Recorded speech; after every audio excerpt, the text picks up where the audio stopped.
அருட்பெரும் ஜோதி. நாளை வாஸ்து நாள். வாஸ்து பகவான் கண் விழிக்கும் நாள்.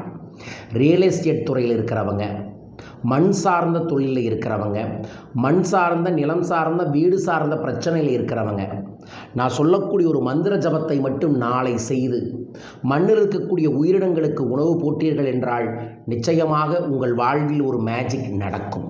ஆம், வாஸ்து நாளில் எப்படி பரிகார வழிபாடு செங்கலை வச்சு செய்யணும் அப்படிங்கிறத நேற்றே பதிவு செஞ்சிட்டேன். இன்று இந்த பதிவுக்கான முக்கிய குறிக்கோள் என்னவென்றால், அந்த நாளில் நீங்கள் பூஜை செய்யாட்டியும் பரவாயில்ல, இந்த மந்திர ஜபத்தை செய்யுங்க. வாஸ்து என்கின்றது உங்களை சுற்றி இருக்கக்கூடிய எனர்ஜி. ஒரு எனர்ஜி பியூராக இருந்தால் தான் நம்ம பியூராக இருப்போம். எனர்ஜி பாசிட்டிவாக இருந்தால் தான் நம்ம பாசிட்டிவாக இருப்போம்.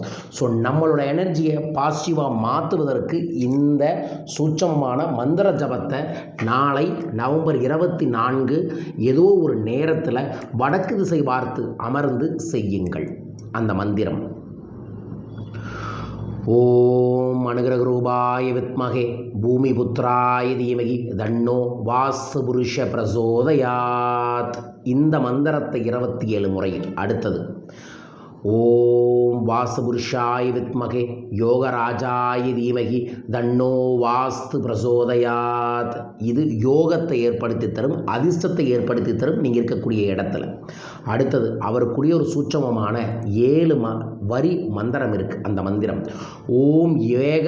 ஓம் யோக தேவாய நம, ஓம் பூமிகாராய நம, ஓம் சக்தி தாராய நம, ஓம் சிவபுத்திராய நம, ஓம் கிரகலட்சுமி அனுகிரகாய நம, ஓம் கிருஷ்ணாங்காய நம, ஓம் சீக்கிர வரப்பிரதாய நம, ஓம் சர்வகுண சம்பனாய நம, ஓம் தோஷ நிவர்த்திகாய நம, ஓம் பாக்ய விருத்திகாராய நம, ஓம் விஷ்ணு பக்தியாய நம, ஓம் வாசுபுருஷாய நம.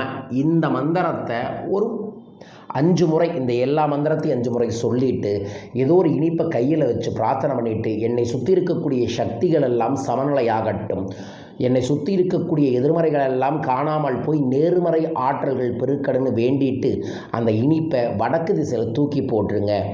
இதைய அன்றைய நாள், அதாவது வரும் திங்கட்கிழமை எந்த நேரத்தில் வேணாலும் செய்யலாம். செய்து பாருங்கள். நிச்சயமாய் உங்களுக்கு ஏதோ ஒரு சூழல் மாற்றம் ஏற்படுவதை கண்கூடாக பார்ப்பீர்கள். யார் இதை செய்ய போகிறீங்க? வாஸ்துன்னு கமெண்ட் பாக்ஸில் மென்ஷன் பண்ணி லைக் பண்ணி ஷேர் பண்ணி சப்ஸ்கிரைப் பண்ணுங்கள். வரும் நவம்பர் 30 பக்தி யோகத்தின் மூலமாக எப்படி செல்வ செழிப்பை பெற வேண்டும் என்பக்கூடிய கல்பத்தருங்கிற ஒரு நாள் பயிற்சி வகுப்பை கோயம்புத்தூரில் ஏற்பாடு பண்ணியிருக்கோம். குருஜி, எனக்கு என்ன பண்ணுறதுனே தெரியல, என் வாழ்க்கையில் ஒரு மாற்றம் வேணும், எனக்கு எதை செய்கிறதுன்னு தெரியாது, ஆனால் சாமி கும்பிட தெரியுமா உங்களுக்கு? நான் உங்களுக்கு குரு மூலமாக கொங்கண சித்தரையும் திருப்பதி ஏழுமலை யானையும் குலதெய்வ ஆகர்ஷணத்தையும் எவ்வாறு செய்யணும், அதன் மூலமாக எவ்வாறு வெற்றி பெறணும் அப்படிங்கிறத ஒரு நாள் பயிற்சி வகுப்பாக சொல்லித்தரேன். அந்த பயிற்சி வகுப்பு தான் நவம்பர் 30 கோயம்புத்தூர் நடக்குது. மிக முக்கியமாக கல்பத்தரு தீட்சையும் அதில் கொடுக்குறோம்.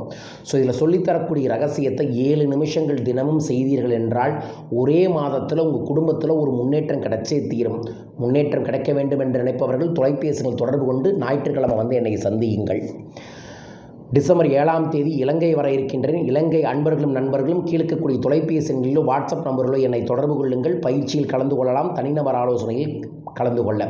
டிசம்பர் 4 இந்த ஆண்டின் திருக்கார்த்திகை தீபம் நம்மளோட அக்ஷயம் டிவைன் சென்டரில் சிறப்பு திருக்கார்த்திகை தீப வழிபாடு, சத்யநாராயண பூஜை, அதோடு சேர்ந்து 27 நட்சத்திர ஜோதி வழிபாடு செய்கிறோம். இதில் மிக முக்கியமாக பிரசாதமாக தமிழர்களின் ஆதி விளக்கு என்று சொல்லக்கூடிய மாட விளக்கை, குலதெய்வ வசிய மாட விளக்கை பிரசாதமாக தரோம். ஸோ உங்கள் பெயரையும் பதிவு செய்யுங்க, உங்களுக்கும் அந்த மாட விளக்கை அனுப்பிவிடுகின்றோம். பயன்படுத்துங்கள், நல்லது நடக்கும். மீண்டும் ஒரு அற்புத பதிவில் உங்களை சந்திக்கின்றேன். அற்புதமான தெய்வீகமான இந்த வாரமாக அமையட்டும். வாழ்க.